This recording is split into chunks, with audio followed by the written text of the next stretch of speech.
कि मऊ की घटना को लेकर के समाज के कुछ सामाजिक संगठनों द्वारा जनवादी के विरुद्ध जो 10 तारीख को आयोजित धरना है, सामाजिक संगठनों द्वारा 9 तारीख को धरना दिया जा रहा है।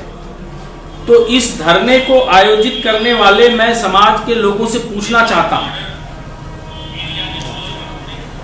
कि आप किसके खिलाफ धरना देने जा रहे हैं? व्यक्ति के खिलाफ,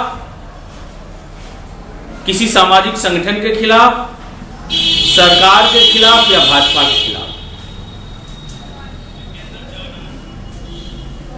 जिन गुंडों ने समाज के ऊपर से सार्वजनिक रूप से सामाजिक अशब्द शब्द बोले, जाति सूचक टिप्पणी किया, वे गुंडों की जड़ें कहां हैं, उनको ताकत कहां से मिल रही है?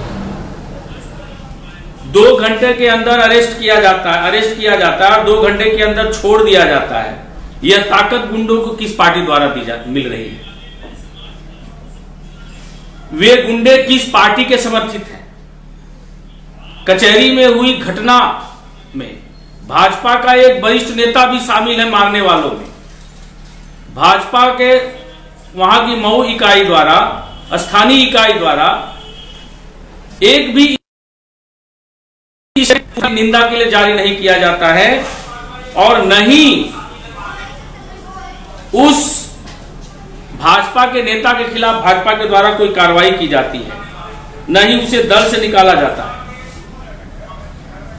मैं अपने समाज के उन बुद्धिजीवियों से जानना चाहता हूं कि जो भाजपा हमारे समाज का 90% वोट लेती है, हमारे समाज के लोगों ने वोट देकर के जिस भाजपा की सरकार बनाई, वह भाजपा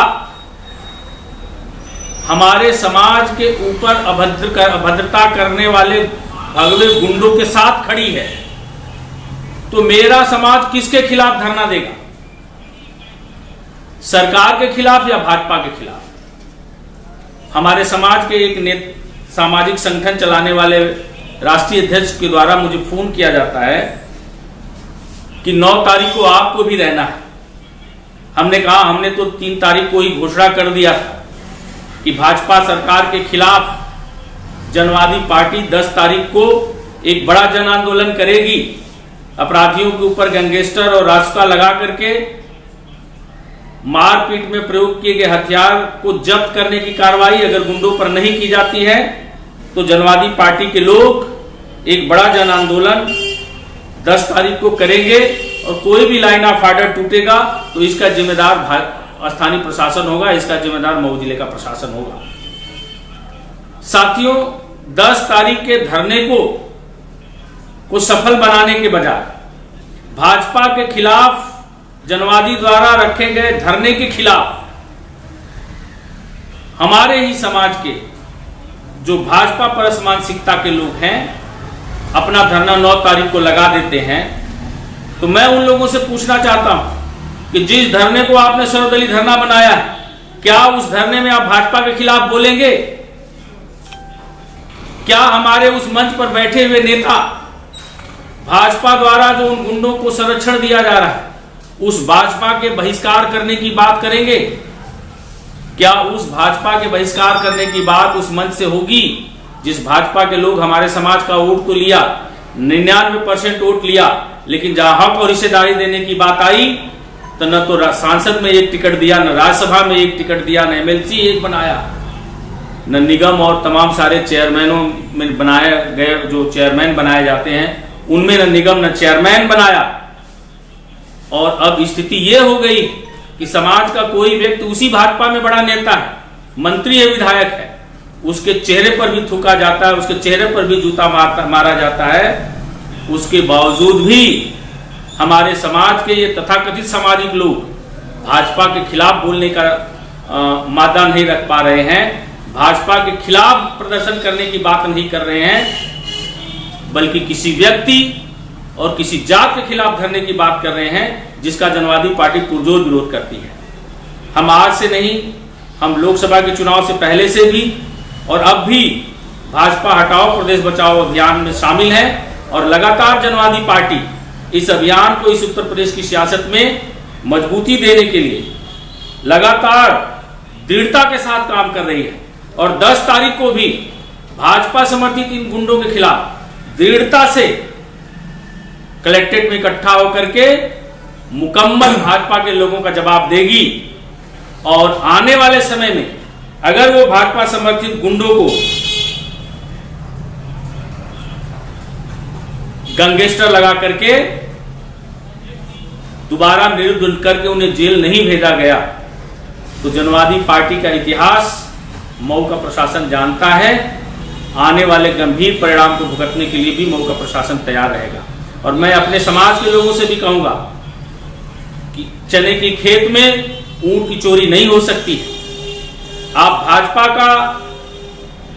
के साथ भी रहना चाहते हैं और भाजपा द्वारा प्रायोजित अत्याचार के खिलाफ आप भाजपा से लड़ना भी नहीं चाहते, तो ये दोनों बातें कैसी होगी?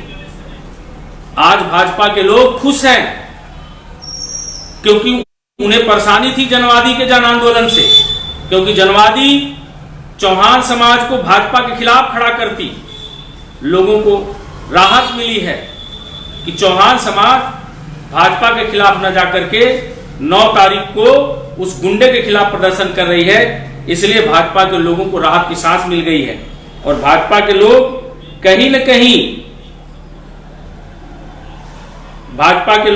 कहीं राहत की सांस ले रहे हैं। तो मैं अपने समाज के सारे बुद्धिजीवी लोगों से निवेदन करूंगा कि दो मुही राजनीति के रास्ता को छोड़िए। भाजपा अब नहीं दी तो आगे भी कुछ देने नहीं जा रही है। समाज को जब भी कुछ मिलेगा जनवादी पार्टी के नेतृत्व में ही मिलेगा। और 2022 में अगर मेरा समाज भाजपा के खिलाफ लामबंद होकर के खड़ा हो गया तो जिस सियासी बुनियाद पर उत्तर प्रदेश की सियासत में जनवादी पार्टी गठबंधन की राजनीति में जिसके साथ खड़ी है उसकी सरकार बना करके हम अपने सारे मान सम्मान और स्वाभिमान को वापस ले लेंगे। और जो इस तरह के कृत्य हमारे लोगों पर करने का भावनाएं रखते हैं उनको मुंहतोड़ जवाब भी देने में सक्षम हो जाएंगे। तो मैं और ज्यादा न कहते हुए मैं अपने सभी समाज के लोगों से यह निवेदन करूंगा साथियों कि वक्त आ गया है भाजपा के खिलाफ खुली बगावत करने का। वक्त आ गया है भाजपा को दिए गए वोटों का हिसाब लेने का। वक्त आ गया है भाजपाई गुंडों द्वारा दिए गए कृत्य के खिलाफ इकट्ठा होकर के भाजपा का बहिष्कार करने का। और अगर इस लड़ाई को हमारे समाज के सामाजिक संगठन और सामाजिक लोग कुंद करना चाहते हैं तो एक गंभीर परिणाम समाज भुगतने के लिए तैयार रहे। और 2022 में की सियासत में समाज अगर कहीं कुछ पाने में असमर्थ हुआ तो ऐसे ही मानसिकता वाले लोगों की देन होगी। साथियों, लोग जनवादी का साथ भी नहीं देते हैं और जनवादी को ताना भी कसते हैं कि 15 सालों में जनवादी पार्टी ने क्या किया।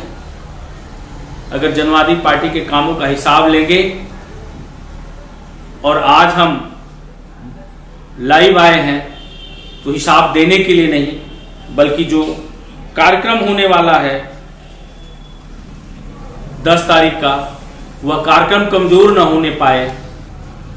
और अगर कमजोर हुआ 10 तारीख का कार्यक्रम तो भाजपा अपने रणनीति में कामयाब होगी। इसलिए समाज के लोगों मेरे सजग हो जाओ और मुखर होकर के अपने दुश्मन को पहचानो। और हमारा जो करणी सेना और विश्व हिंदू परिषद और तमाम सारे लोगों की जो संरक्षण की पनागाह है बीजेपी, उस जड़ पर प्रहार करो। निश्चित तौर पर अपराधी भी धरे जाएंगे और सजा भी पाएंगे।